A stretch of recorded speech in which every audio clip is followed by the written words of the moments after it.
এদিকে ছাত্র শিবিরের নিখোঁজ নেতা জিসানকে উদ্ধার এবং তার বিরুদ্ধে মামলা নিয়ে স্বরাষ্ট্রমন্ত্রী এবং বিরোধী দলীয় উপনেতার বক্তব্যে জাতীয় সংসদে হট্টগোল এবং বিশৃঙ্খলা হয়েছে।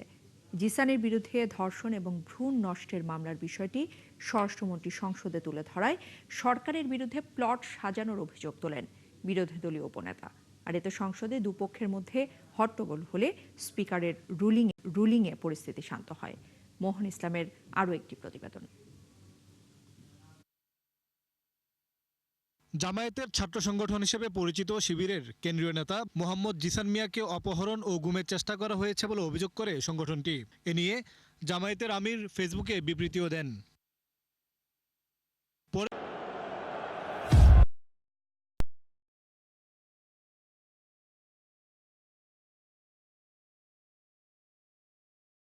পুলিশ তাকে উদ্ধার করে জানায় জিসান নিজেই আত্মগোপনে ছিলেন। তার বিরুদ্ধে এক নারীকে ধর্ষণ ও ভ্রূণ নষ্টের অভিযোগ আছে। বাংলাদেশ ছাত্র শিবিরের কেন্দ্রীয় সহকারী আন্তর্জাতিক বিষয়ক সম্পাদক মোহাম্মদ জিসান মিয়া জানিয়ে রোববার আলোচনা করায় জাতীয় সংসদে ৩০০ বিধিতে স্বরাষ্ট্রমন্ত্রী এ বিষয়ে বিস্তারিত তুলে ধরেন। ওষুধ সেবনের পর রক্তক্ষরণ বন্ধ হলে ভিকটিম জিসানকে বিয়ের জন্য চাপ সৃষ্টি করে। এক পর্যায়ে জিসান 12 জুন তারিখে রোজ শুক্রবার বিয়ে করতে সম্মতি জ্ঞাপন করে, কিন্তু গত 11 জুন তারিখ রাত 8:30 ঘটিকায় বিয়ে না করার টালবাহানায় জিসান নিজেই আত্মগোপন করে তার চাচাতো ভাই মোহাম্মদ রাসেল আহমদের মাধ্যমে দাউদকান্দি থানায় একটি নিখোঁজ জিডি করেন। এ নিয়ে ফেসবুকে সরকারকে দায়ী করা হয়েছে বলে অভিযোগ করেন তিনি। অনেকেই ভেরিফাইড ফেসবুক পেজে তার নিখোঁজের বিষয়টি অন্যভাবে বর্ণনা করে সরকারকে দায়ী করতে চেয়েছিল এবং প্রকৃত ঘটনা উদ্ঘাটনের পরে সেটা আমরা মনে করলাম এই ঘটনা জাতির সামনে প্রকাশ করা দরকার। এতে আপত্তি তুলে বিরোধী দলীয় উপনেতা জানতে চান জিসান কোথায়। তিনি দাবি করেন এই ইস্যুতে প্লট তৈরি করছে পুলিশ ও সরকার। মাননীয় স্বরাষ্ট্রমন্ত্রী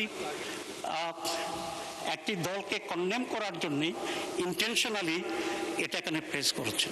ঘটনাটা যেটা হয়েছে আমি এখন জানতে চাচ্ছি যে জিসান এখন কোথায় আছে, 1 নাম্বার।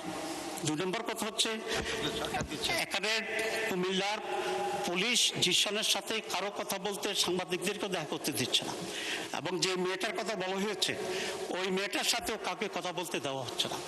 তাহলে এটা কেন? এখানে কি কোনো প্লট তৈরি হচ্ছে? পরে স্বরাষ্ট্রমন্ত্রীর বক্তব্য এক্সপান্সের দাবি তোলেন তারা, জানিয়ে হট্টগোল হয় সংসদে। পরে ডেপুটি স্পিকার কাইসার কামালের হস্তক্ষেপে পরিস্থিতি স্বাভাবিক হয়। রেকর্ডে কিছু নয়, আপনারা বসেন, let us start our business. Mohan Islam, ৭১, Dhaka.